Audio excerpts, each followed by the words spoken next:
welcome to another episode of the Duct Tape Marketing Podcast. This is John Jantz, and my guest today is Rob Levin. He's a co-founder and chairman of WorkBetterNow, which provides talent from Latin America for U.S.-based businesses. Prior to that, he started and built a media company and serving small businesses in New York. Rob has served as the CEO and CFO of several fast-growing businesses, began his career as a CPA. He lives in New York City, plays guitar, has seen over 1,000 concerts, and even promoted big rock acts when in college. That's new to your bio, Rob. I didn't know that about you, but welcome back to the show. Thanks, John. It's new to the bio, but it actually happened quite a long time ago. So let's just talk about music then. Sure. Let's do it.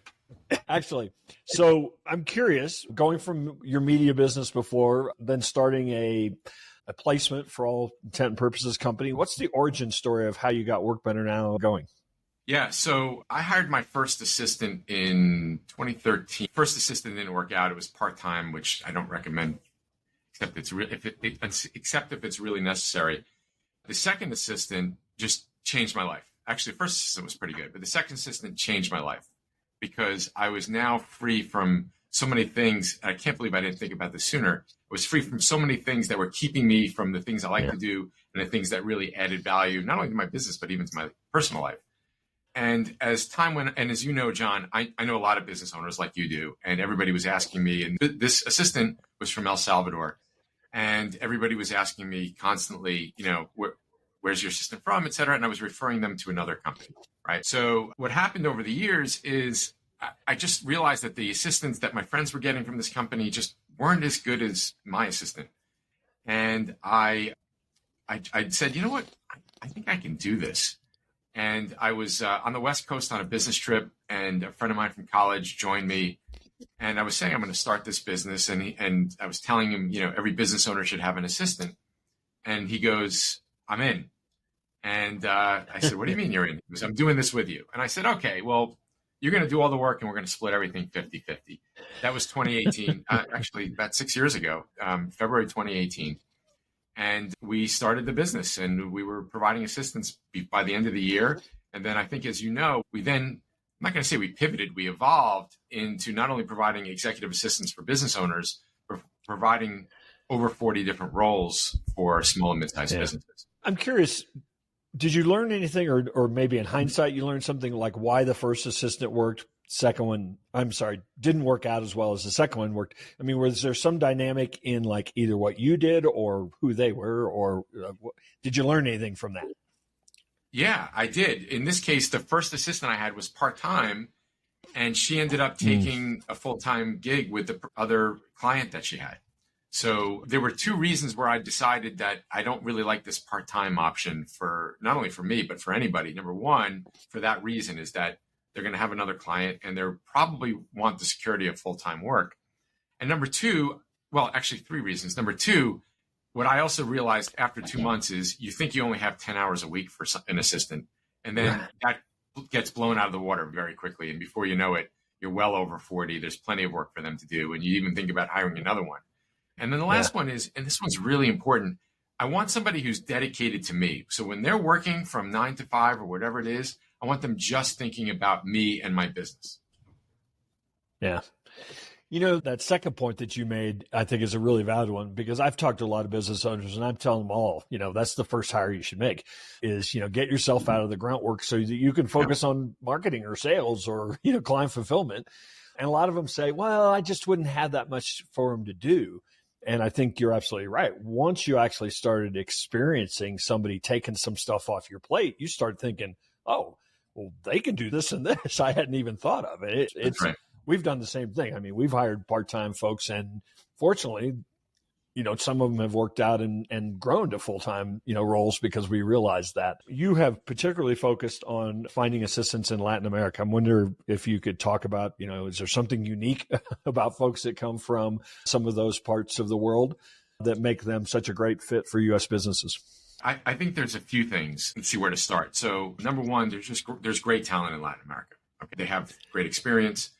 They have incredible attitudes. People who just show up ready to work. They are focused on your mission and just dedicated to helping you, and with a smile on their face.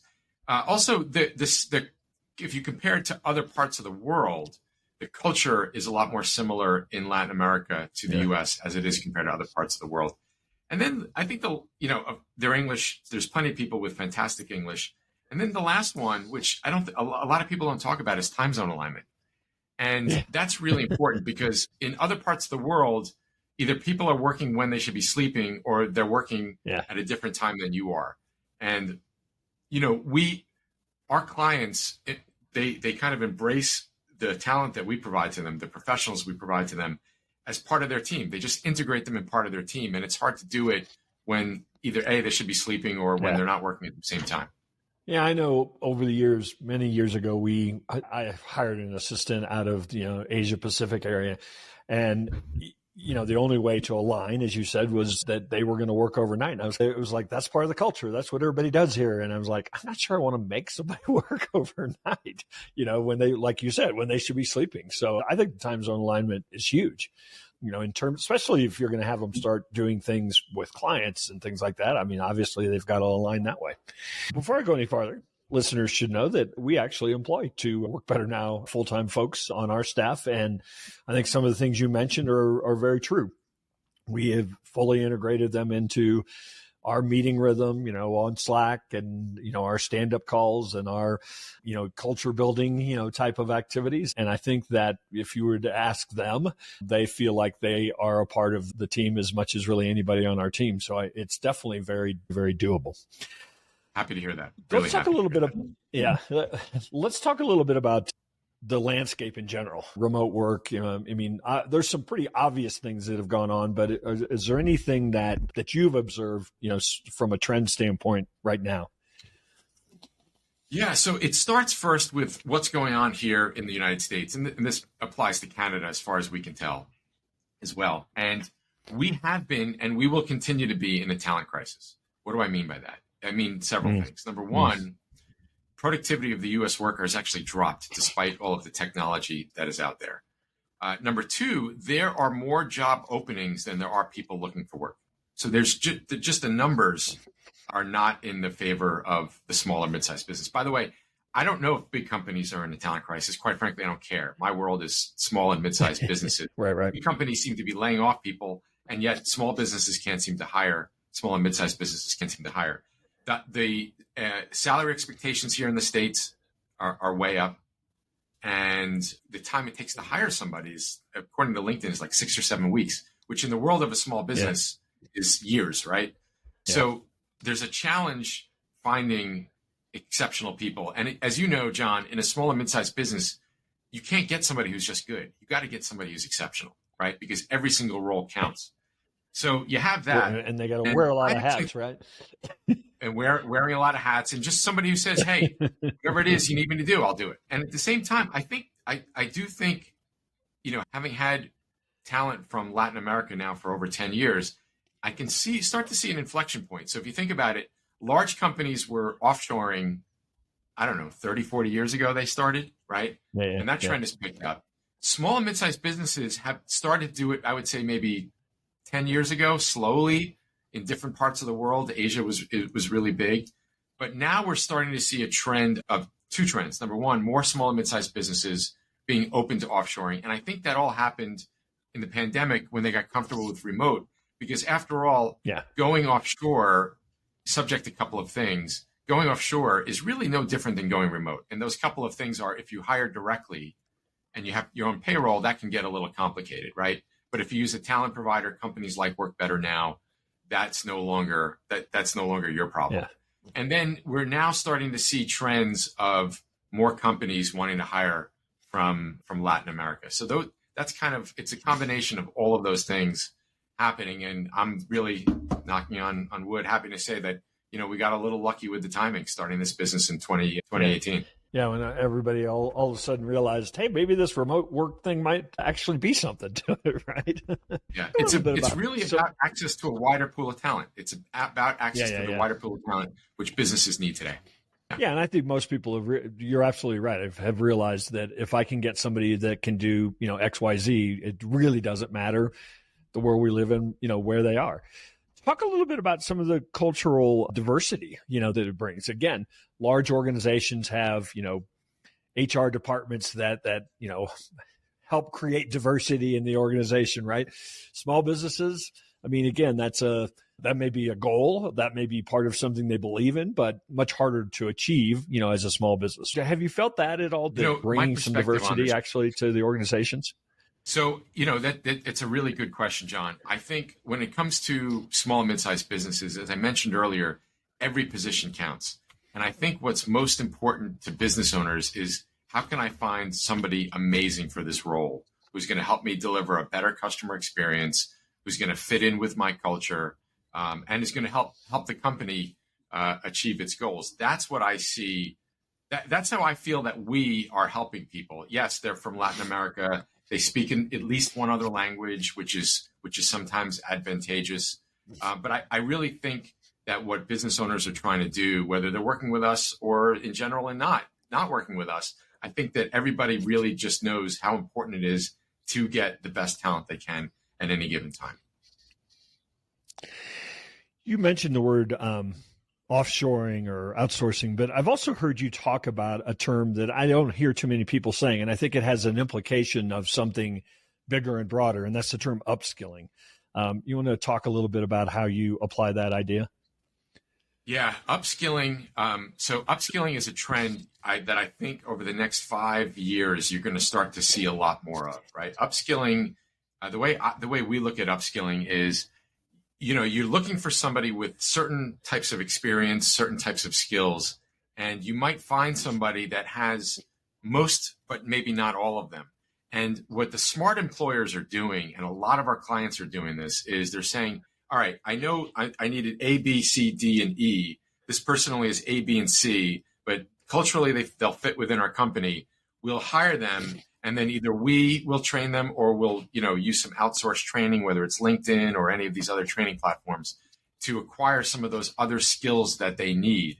That's a much smarter approach rather than trying to find that right person, which might take 6 or 12 months, which will have a huge negative impact on your company. And there's another part to this too, which is with the talent that you already have, right? So the pace of change in business keeps increasing. We, as you know, when you're running a small or mid-sized business, you have to get good at you have to be better at so many more things today than just 5 years ago. So where is that expertise going to come from? Yeah. And if you follow the who, not how principle of Dan Sullivan and Strategic Coach, it shouldn't all be on the business owner. So the idea is, you have really good people, get them trained, again, whether it's internal training or external training, and then they can bring those new capabilities into your company. And by the way, when you do that, you're accomplishing two other goals, which is today's workforce wants advancement opportunities, right? And they're also looking to learn more on the job. And so you're it's like a triple win, right? You're getting the capabilities you need. You're keeping your employees really happy because they're advancing and they're acquiring new skills. So particularly somebody who's listening to this and hasn't hired, maybe remote at all, but certainly hasn't hired an assistant, what are some of the things where, I could ask this the negative way or the positive way, but, how do you get them started right?